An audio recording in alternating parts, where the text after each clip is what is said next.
Have you ever found yourself in the heat of an argument, saying things you wish you could take back the moment they left your mouth?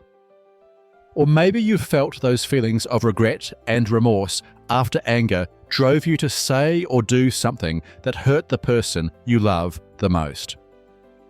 If so, how would you feel if there were a way to stop that spiral of anger, abuse, or frustration before it got out of control?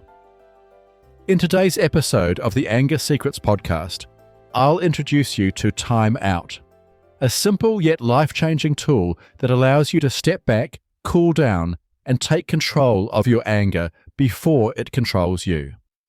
You'll learn what a timeout is, when to use it, how to make it effective, and why it's one of the most effective ways to control your anger and improve your relationships. As you will learn, taking a timeout isn't just about avoiding fights. It's about creating a calmer, happier version of yourself. If you've ever struggled with anger or conflict, this episode is for you. Hello and welcome to episode 119 of the Anger Secrets podcast. I'm your host, Alastair Duhs, and over the last 30 years, I've taught over 15,000 men and women how to control their anger, master their emotions, and build calmer, happier, and more respectful relationships. In this podcast, I share some of the same powerful tools and techniques that have helped my clients transform their lives. For free support on your anger management journey, including a free training and the opportunity to book a free 30-minute anger assessment call with me, visit my website, angersecrets.com. I'd be honored to support you in taking control of your anger once and for all. Now, let's jump into today's episode, Timeout Made Simple.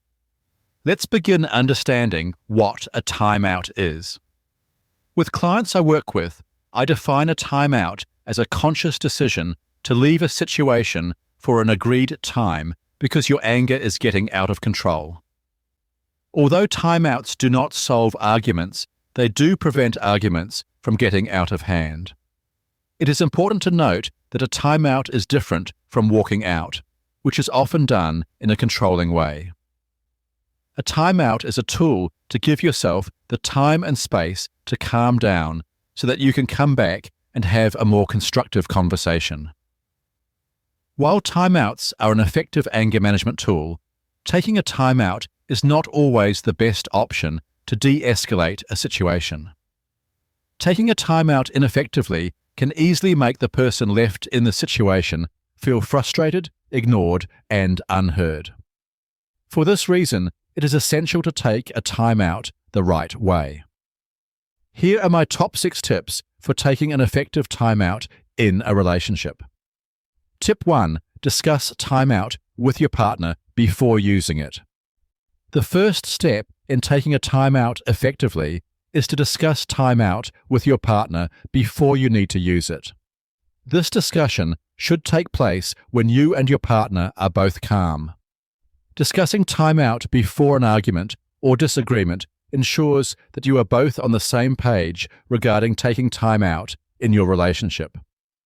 In this discussion, agree on the following points. When will you take time out? How long your timeout will be? Where will you go during the timeout? And what will happen when you come back from timeout? Having these agreements in place before you take a timeout is vital to your partner understanding that timeout is a tool to help you calm down if your temper is getting out of control. You are not trying to avoid the argument or walking out. Tip 2. When to take time out. It is essential to take a time out before your anger takes over and you can no longer have a calm and constructive conversation. It is also essential to take time out before you act in an abusive or violent way. This is especially important if you are prone to physical, emotional, or verbal abuse. To take a time out before it is too late, you need to recognize the signs that your temper is getting out of control. These may include feeling overwhelmed and tense, engaging in a loud and aggressive vocal tone, or feeling like you are about to explode. When you become aware of these signs, it is time to take a timeout. Tip 3. What to say when taking a timeout. If you need to take a timeout, it is essential to communicate this effectively with your partner. Remember that timeout is not about avoiding the argument, but instead giving yourself the time to take a break, to calm down, and have a more productive conversation later. Here are some examples of what you can say. I'm getting overwhelmed. I need to take a timeout. I feel like my anger is getting out of control. I need to take a timeout. Or, I need to take care of myself. I need to take a timeout. Once you have said that you need to take a timeout, make sure you stick to the agreed timeout duration you have discussed with your partner. When saying that you need to take a timeout, do not blame your partner for you needing to take a timeout. Use harsh or inappropriate language in saying you need to take a timeout, or say that you are taking a timeout because your partner is wrong or making you angry. Tip 4. Where to go during your timeout. Once you have said that you need to take a timeout, make sure you leave the situation. Do not stay and continue to argue with your partner. If you have carried out tip 1 correctly, you and your partner have agreed on how to take a timeout and where you will go. Your partner will also know when you are coming back. If you stick to this agreement, your partner will gain confidence that you are genuinely trying to manage your anger. Some appropriate places to go during a timeout include going to a separate room from your partner, going for a walk outside, going to a park or other outdoor space, or going to a friend's house if you have previously agreed on this. Tip 5. Wait for the agreed time. After you have taken time out, you must return to your partner at the agreed time. Even if you have calmed down before this time, stick to your agreement to return at the agreed time, as your partner may also need time to cool down. Some suitable activities to do during timeout include practicing mindfulness techniques such as meditating, focusing on your breath, or visualizing peaceful images, listening to calming music, or reminding yourself why you value your partner and the relationship.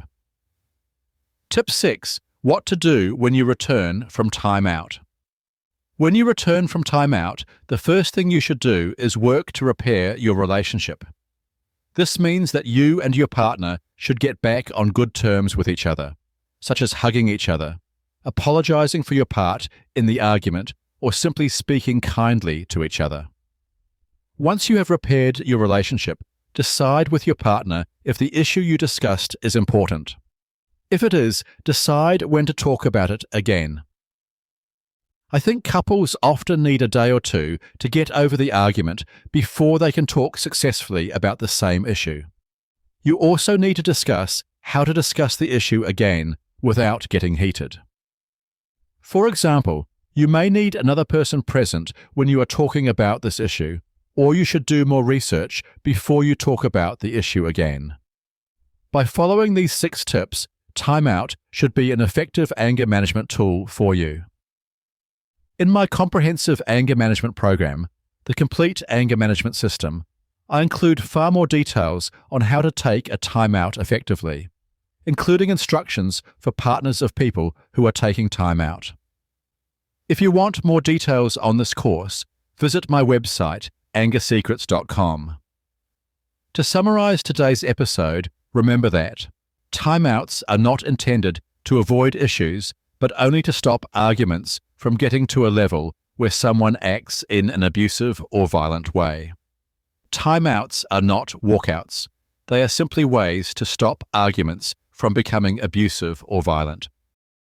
A timeout is a way to demonstrate that you are serious about managing your anger, abuse, or violence issues.